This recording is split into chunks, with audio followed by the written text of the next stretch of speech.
Welcome to The Square. This is a live stream podcast, if you will, at the intersection of art and business, culture and faith, productivity and structure, all things I love, with upliftment by yours truly, aka ShySpeaks. That's myself. But no, seriously, when you think about The Square, like any other city, town, or urban square, it is a public space open for business, entertainment, and civic activities, right? Business, entertainment, and civic activities all in one place. Those are all things that I really enjoy talking about. Also, when you think about the square, I want you to think of the term direct and straight because I am a straight shooter. I believe, though, you can say what you mean without being mean when you say it. So this is my platform to be able to come on, chime in on things that's going on in society from a positive perspective, all while giving power to the people. You see what I did there with those P's? Anyway, I'm excited about the theme for today's show, and that is that communication is key in everything. Listen, Shy speaks.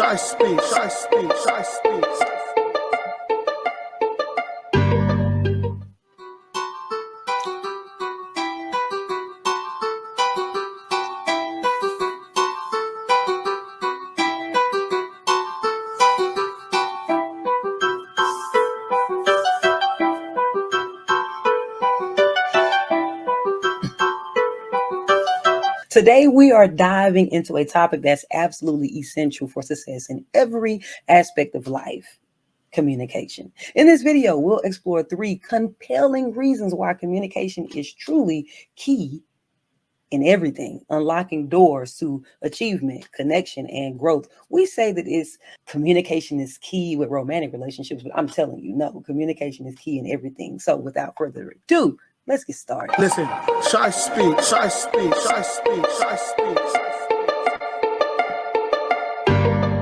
Communication is the glue that binds relationships together. It's not just about talking, it's about listening, it's about understanding, it's about empathizing. When we communicate openly and honestly now, we create an environment of trust and connection, right? So the reason number 1, communication builds strong relationships, and relationships are the bedrock of our society. Reason number 2, and that is resolving conflict. We've all been there.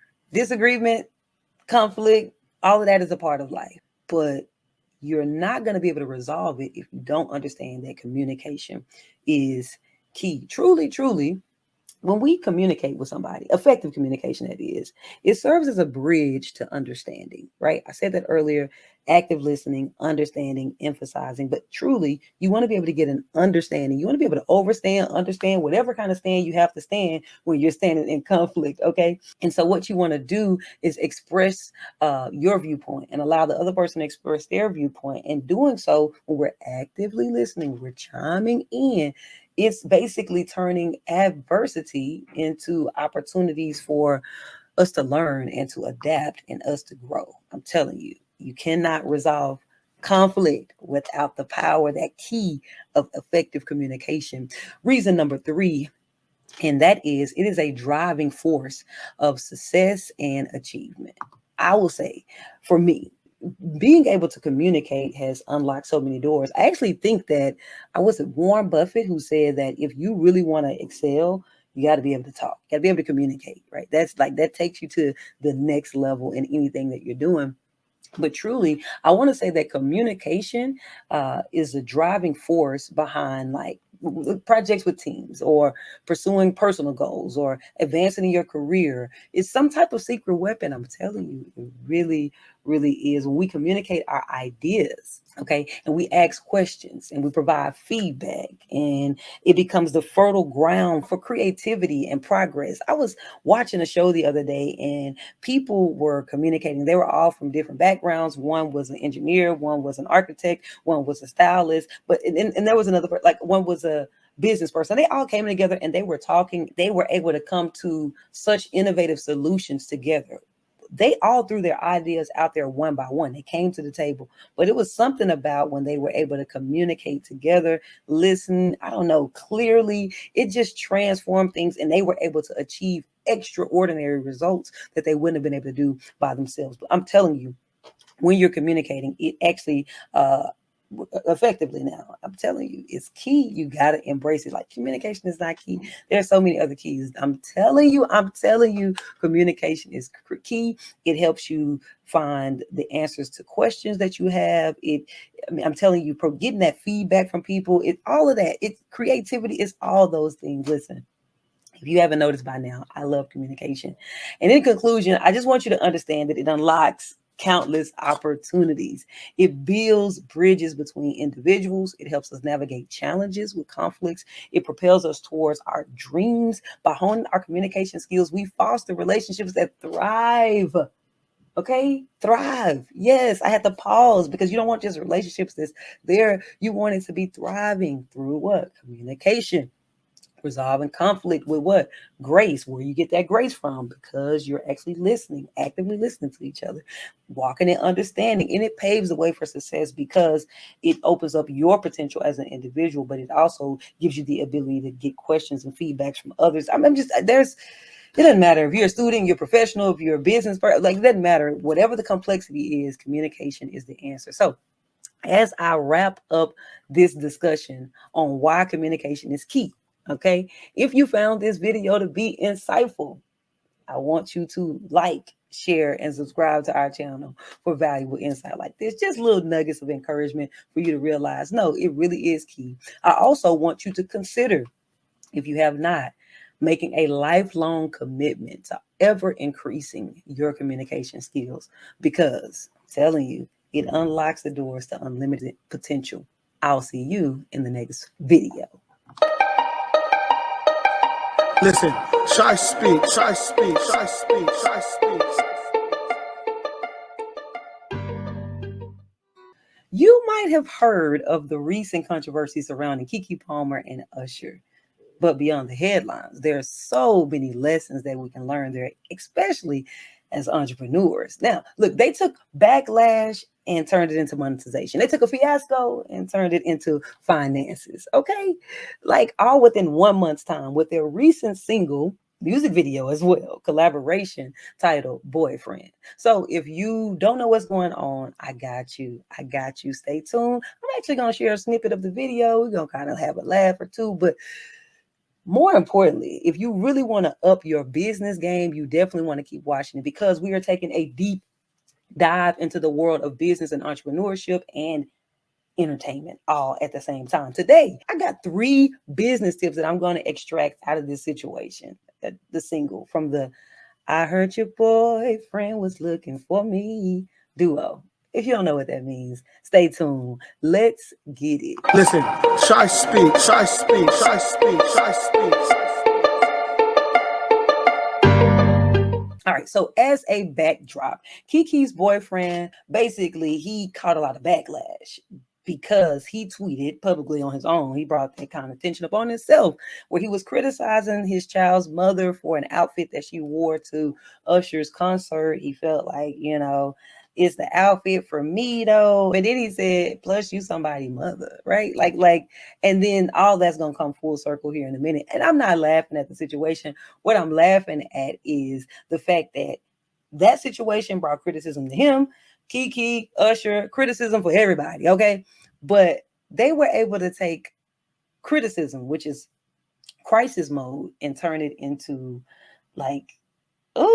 something flawless with the power of communication. It blew up real quick, and it started a conversation about traditional values and modern values amongst couples and relationships and all this kind of stuff. It was really, really a conversation starter, and not a positive conversation starter. So how are they going to respond to this? What is she going to say? What is he going to say? What is Usher going to say?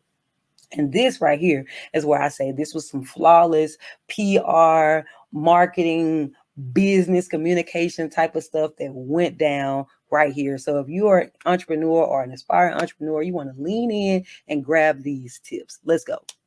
Tip number 1, okay? Authenticity is key.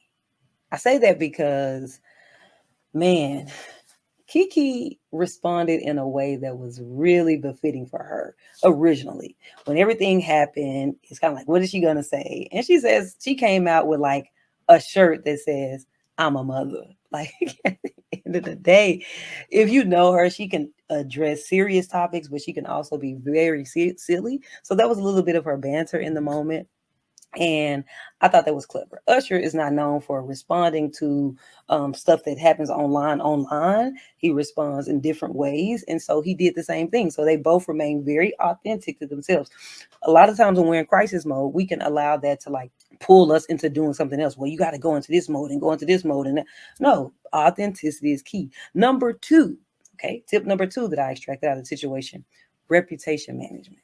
Okay, so not only were they thoughtful in their responses, but what they did next when they finally did respond, it was a level of consistency, right?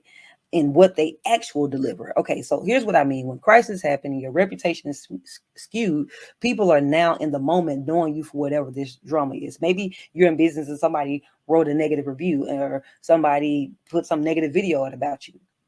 That's your current reputation. But you know what? How you have management of your reputation is when you consistently deliver as promised, what you're actually known for. And what people have to remember is that while this was a big conversation, it was being taken personal amongst people with Twitter fingers or X fingers, whatever. At the end of the day, these two people, Keke Palmer and Usher, they're entertainers. So they were like, you know what? After all of this, what you're going to remember me by, and that is an entertainer. Okay, they entertained you. So matter of fact, let me show you the level of entertainment.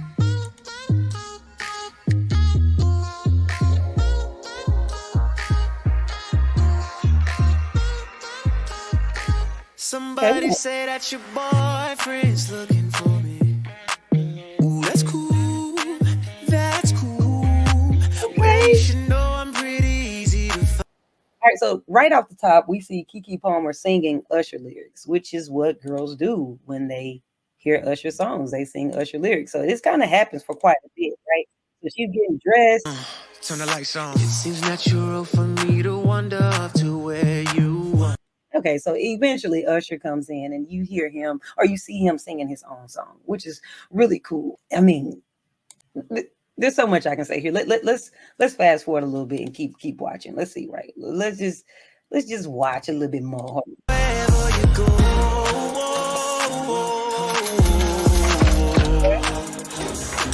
I try my best not to be all in your phone, but I know that's not what you want. Might as well keep some pictures of the two of us in your home. When you slow dance by yourself, I'm right behind you.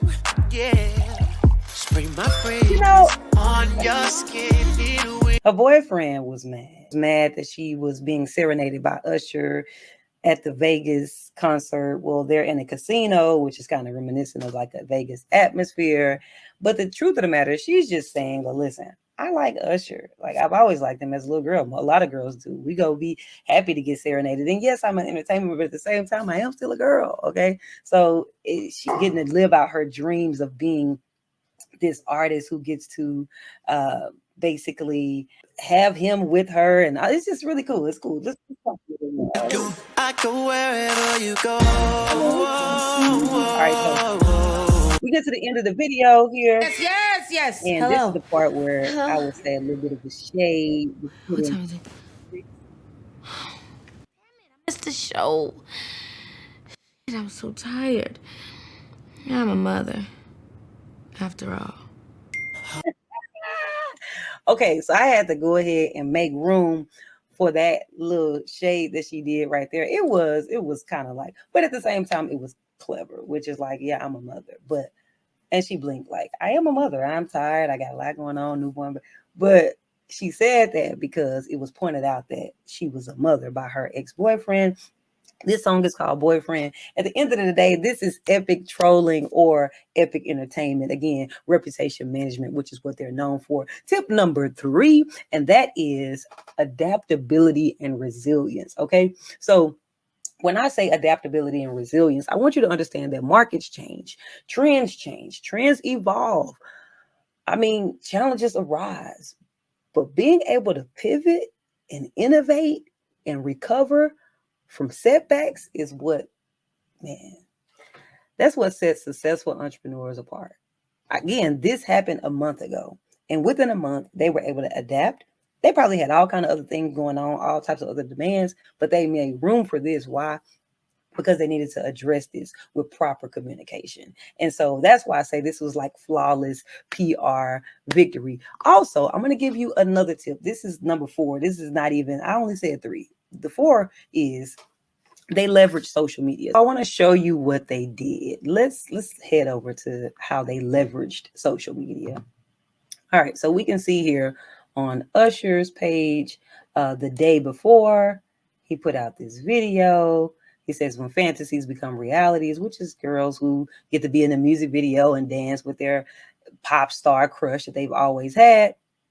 And then also he pinned this post here to the top. He says nothing that happens in Vegas stays in Vegas. So basically her and her girls went out to Vegas, but some kind of way it turned into a thing where everybody, well, they did this video in Vegas. It's really clever and it's fun. They were all smiles. Another thing is you can see here that Kiki responded and she said, let's see what Kiki said on her actual page. She says, what did Kiki say? Okay, here we go. She says, Usher, I remember when I was 12, I auditioned to be for In the Mix. You've been killing it since then.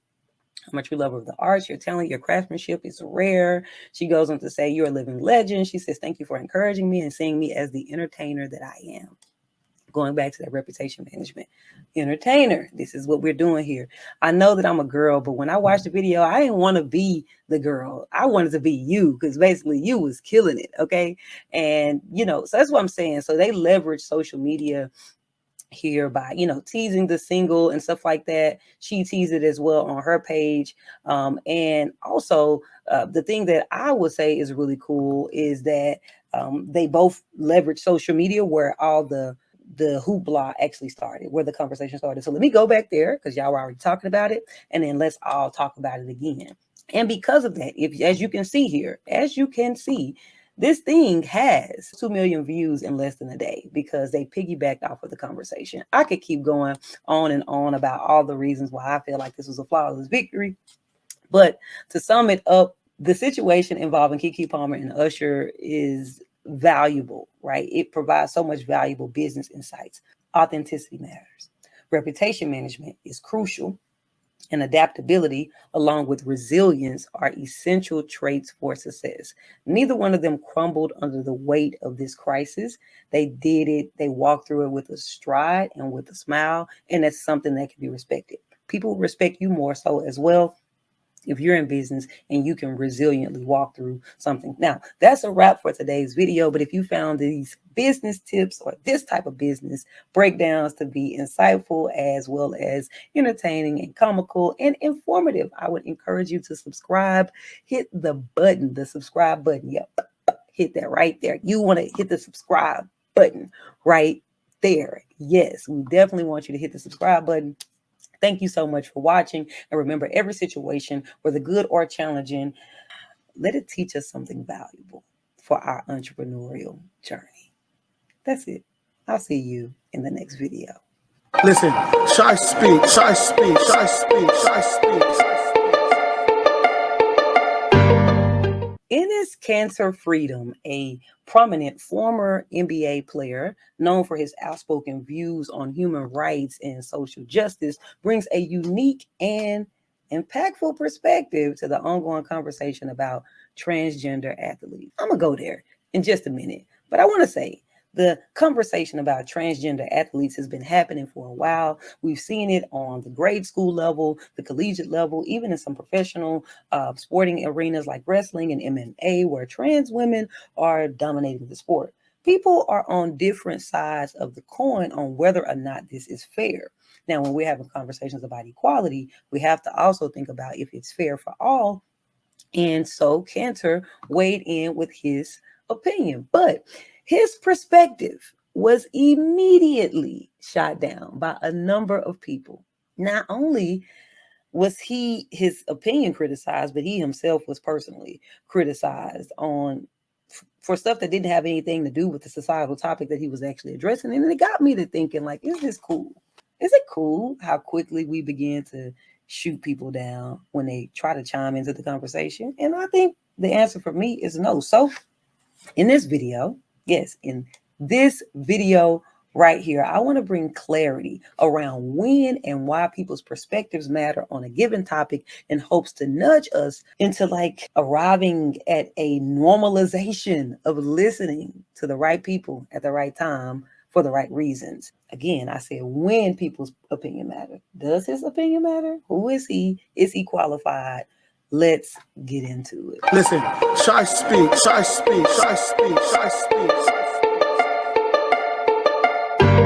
Okay, so really quickly, let me give you some context. So for context, Enes Kanter, freedom, gotta say the freedom, he's a professional athlete. So him being a professional athlete allows him to have a wider reach and to contribute to a larger dialogue on inclusivity, or in his case, equality in sports. So people want to know at this point, if you do not know, what did he say? Does he agree or does he disagree with being a transgender women being in sports? That's what I want to know. Do you agree or disagree? If you disagree, then you're automatically out. I hate you. You're this, that, and there. If you agree, I love you. I want us to calm down right here in this video.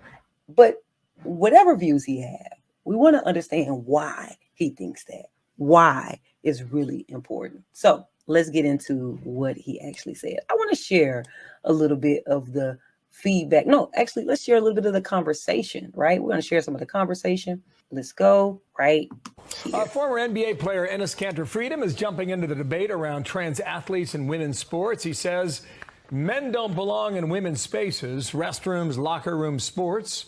Since I'm blackballed from the NBA, should I put on a wig, identify as a woman, and start dominating the WNBA?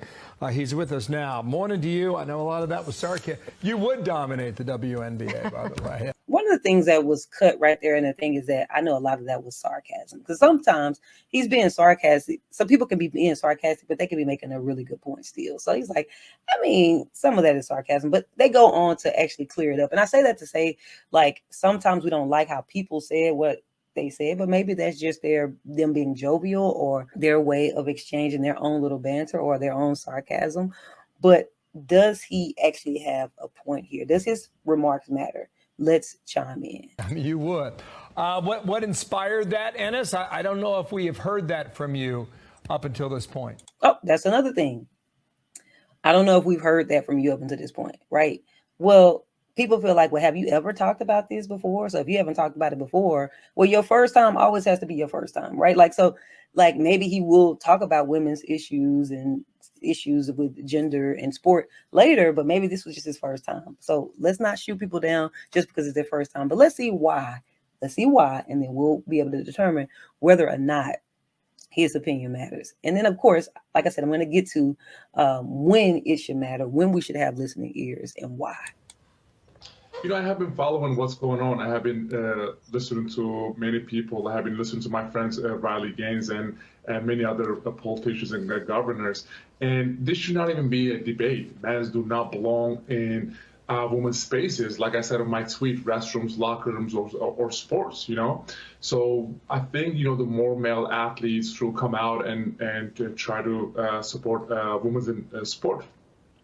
I've pointed out, and it's not...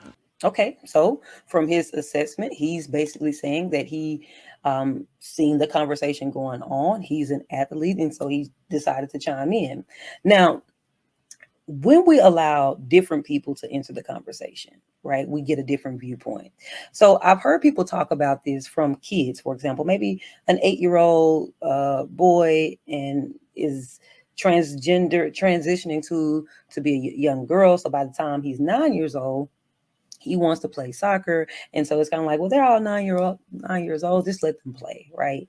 But then when you have somebody like Enes enter the conversation as a male who is 7 foot, and he is 270 pounds by his own admission, who at some point he was dominant. Now he's not still dominant. Like by the time he got out of the NBA, his you know, he was not up to par as he probably liked to believe, but ultimately he is still in shape. He still works out. There are videos of him doing so. So he says, hey, what happens if I was to just put on a wig?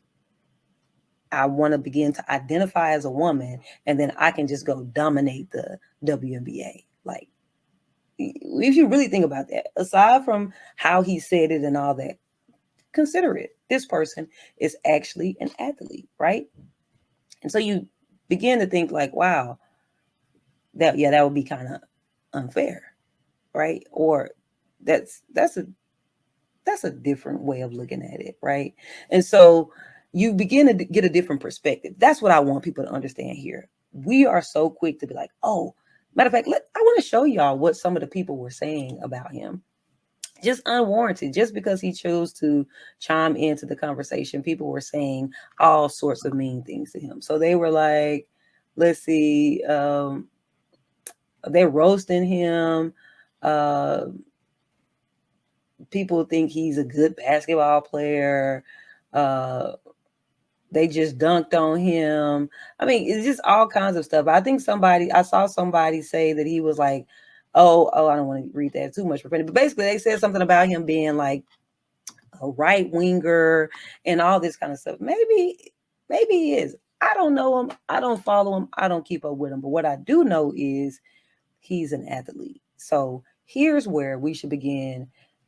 This is when we should consider people's perspective, right? When they actually are qualified candidate to speak on it, right? Because they have a different vantage point. They're making the same statement that somebody else makes, but it sounds different when they are in that arena.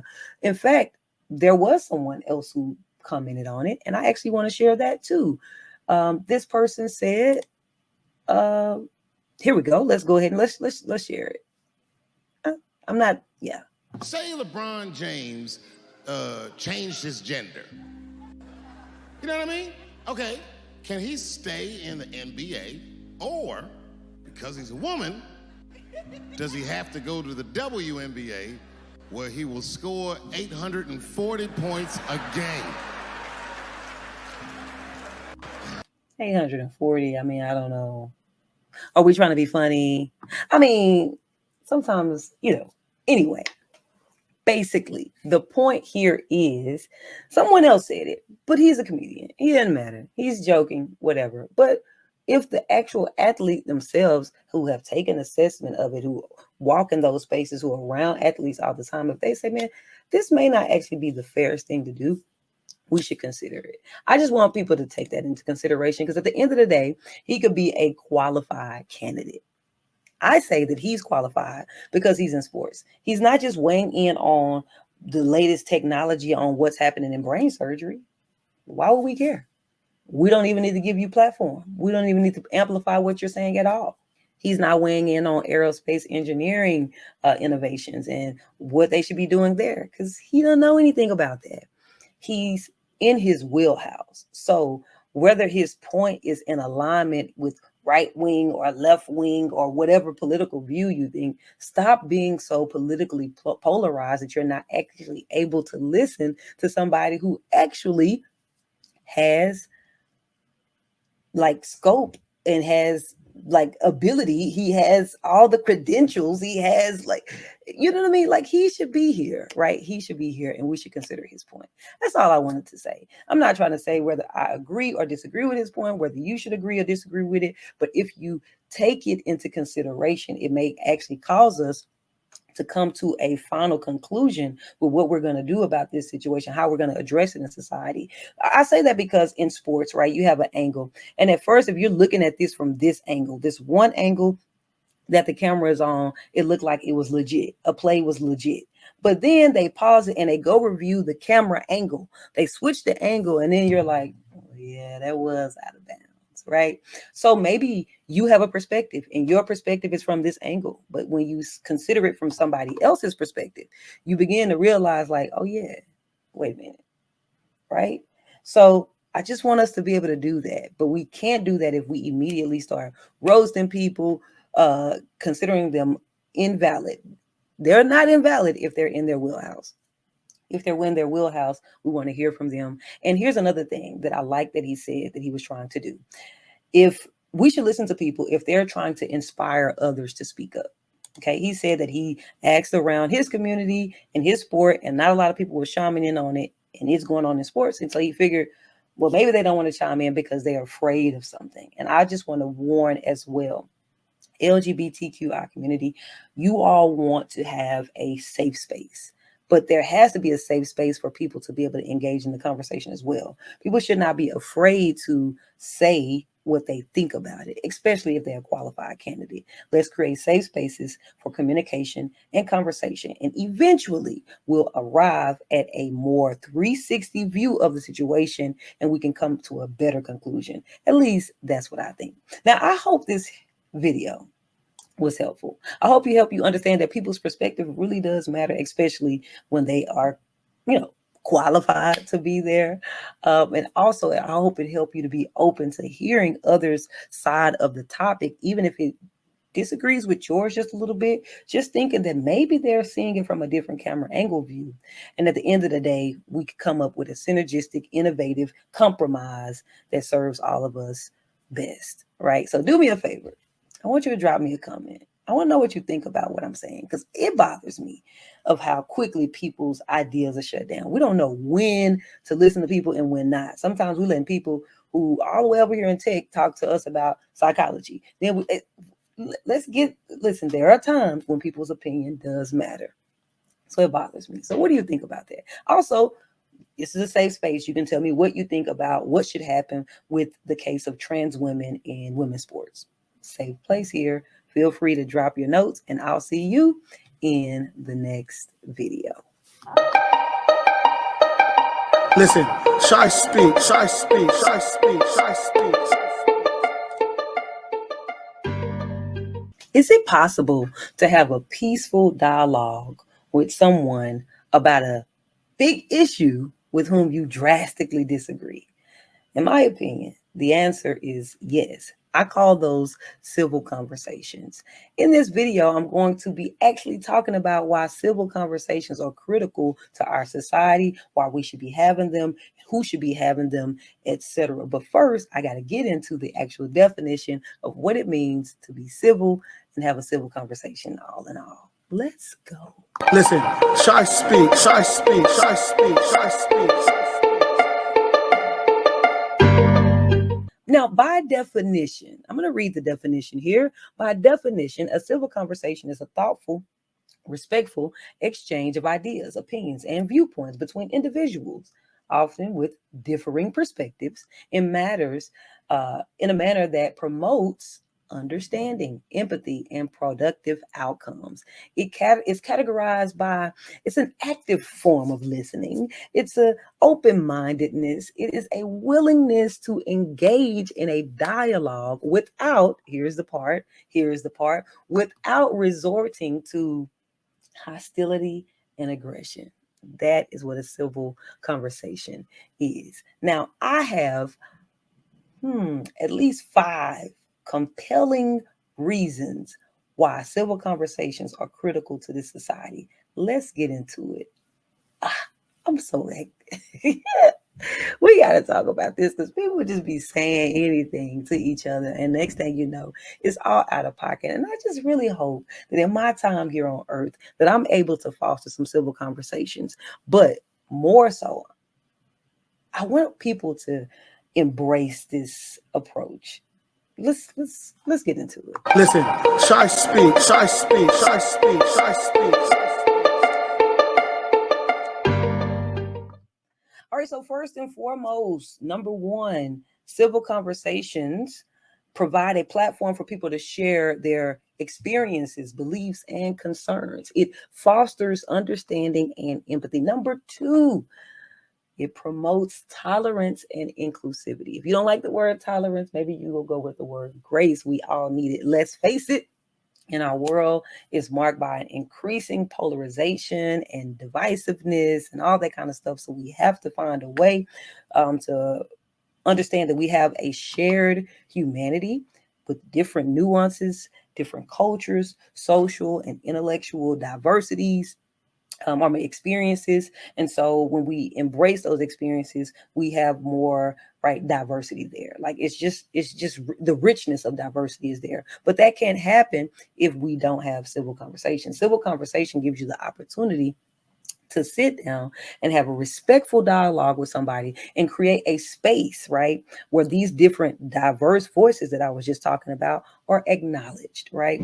This is the beauty of a civil conversation. Number 3, I'm gonna keep it moving, and that is it is essential to resolving conflict constructively. Now, we all know that communication resolves conflict, but civil conversation resolves conflict constructively, because you can resolve conflict and it don't necessarily have to be constructive. Ask me how I know. Okay, but it resolves conflict. You know, if you ever seen two people go at it and you think to yourself, wow, now that was ineffective. Well, civil discourse transforms destructive, confrontation into opportunities for growth and resolution by engaging in some type of open dialogue and seeking common ground. Participants can like de-escalate tension. See these words? You got to be able to de-escalate things, but you're doing it. Why? Because civil conversation, the whole point of it is that we're intentionally sitting down here and we've made a commitment to leave the hostility and the aggression out so that we can truly arrive at a positive societal change, right? So we can arrive at a conflict that's with de-escalated, right? Instead of us being further divided, we can be more united. Moving on to number 4, because I was bleeding to number 4. When I say number 4, it facilitates personal and collective growth. Now, when you have personal and collective growth, you begin to drive positive societal change. How? Because on an individual level, the individual who's engaged in the conversation is having to question their assumptions. And also the people who are listening, the audience, the other participants, right? They are having to also broaden their horizons, right? Because they are hearing different viewpoints. And as you're listening to different viewpoints, your viewpoint should be being refined, right? And so this type of intellectual stimulation, civil conversations it's an intellectual stimulation like no other.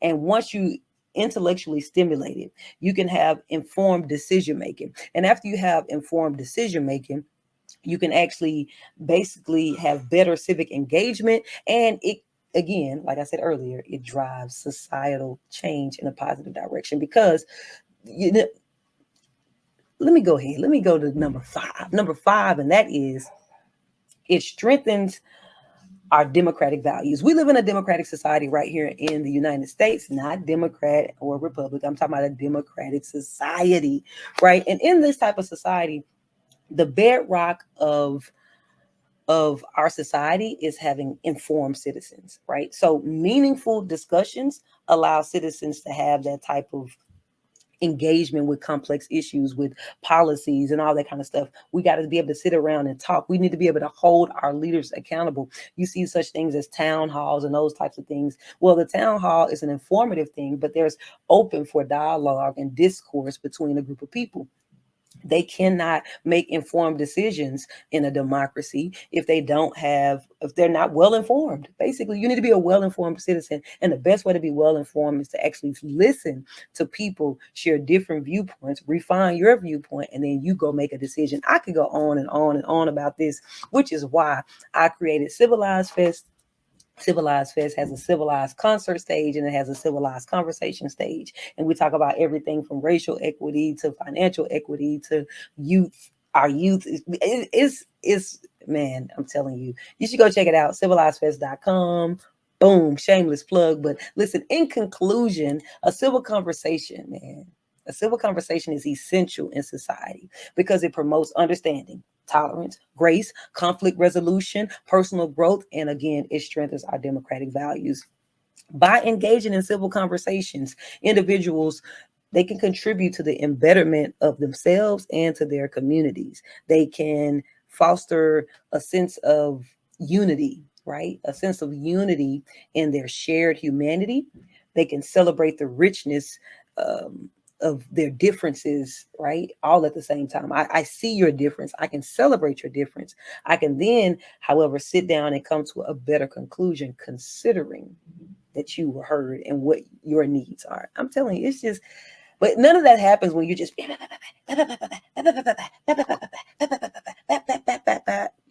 mean, that was ineffective, right? So if you have never sat down with an open mind, an open heart, and a non-defensive posture and had a conversation with someone who holds a differing opinion of yours, I highly encourage you to do so. I also highly encourage you to like this video. Come on, if you have not already, subscribe to this channel because I have more insight just like this. I also want to encourage you to subscribe, period, because this is a snippet from The Square. The Square is a weekly live stream podcast, if you will, where I'm interacting with people and all that kind of stuff. And we're able to talk about these issues all together in an open forum. And at the end of it, I take these snippets and I share them online, which is what you're doing and listening to right now. So again, share it if you want to be able to join. I mean, not share it, share it. Yes, share it. But no, seriously, I want you to subscribe if you want to be able to get more snippets like this from episodes of The Square. You also want to hear about civic things because you want to be more civic minded. You want to be more of an informed and engaged citizen. Meet me on over here at this channel. Until next time, I'll see you in the next video. Peace. Listen, ShySpeaks, ShySpeaks, ShySpeaks, ShySpeaks. Now, usually at this point of the episode, I do this thing called the fountain. And in the fountain, I talk about, I give a wisdom nugget or a scripture or something that anchors the theme of what I was talking about, right? And so what I want to do this time, I want to do it live and in person, right? Just so you know that The Square is a live situation. So if we're talking about communication is key, is there a Bible verse or is there a quote that stands out in your mind? If there is, I want you to chime in right here in the comments. I'd love to know what you think. All right. And then also, I want to share one with you. So I just found a couple of Bible verses that resonate with me. And so here's the one that I want to leave you with that kind of ties everything together. From everything that we talked about, communication is key. The situation with how Keke Palmer and Usher responded in the most flawless PR marketing communications way, and how Cantor has chimed in on the conversation and he immediately was getting booted out, despite the fact that he actually is a viable candidate to discuss it. Like at the end of the day, this is what we want to leave with. Proverbs 18:13. And it says, to answer before listening, that is folly and that is shame. So you actually want to listen, active listening. I said the word active listening so many times throughout today's episode that it should be a crime, but you truly do want to actively listen to what's going on, what's being said, what you're facing, what society is talking about. And then you give your answer. Because when you do that, you're going to respond more responsibly. I hope you enjoyed watching today's episode. I enjoyed it. It was all about communication. I love communication. I'm all about encouraging people to speak. But if people are speaking and nobody's listening, therein lies the problem. And if people are speaking before they listened, therein lies problem number 2. So I hope that today was helpful so that we can actually come into what I just talked about in a balanced way. People are speaking who are qualified and we're listening. Without further ado, thank you so much for tuning in to this episode of The Square, and I will see you next time. Peace. Listen, ShySpeaks, ShySpeaks, ShySpeaks, ShySpeaks.